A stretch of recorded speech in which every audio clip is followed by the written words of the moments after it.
Alright guys, how's it going? I hope you're doing very well. Now in today's Blender Octane tutorial, I'm just going to cover the colour correction nodes.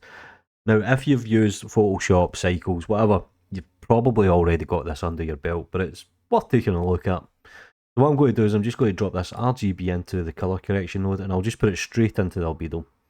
And obviously we can control values like the brightness, the hue, the saturation, so we can put the saturation right down, change the hue, the gamma, the contrast. Let's put a bit of contrast up. The mask underneath, I believe this controls all the values here, so it kind of puts it on and off. Yeah, as you can see, we return back to normal, so it kind of controls all these values. Think of it as an opacity. That's probably the best way to describe it.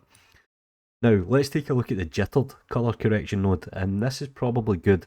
So let's say, for example, you're doing leaves on a tree, and you just want the greens to have slight variation or slight range. So obviously I have a bunch of particles here instancing essentially, and if I change the random seed, you'll actually see the way this changes.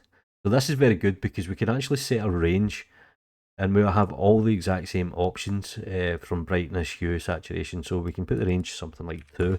So this is very good for doing instancing or particles or stuff like this using the jittered colours correction. It jitters it, and that is pretty much 2 very basic nodes that you'll probably use quite a lot. Anyway, you know what to do. Take care.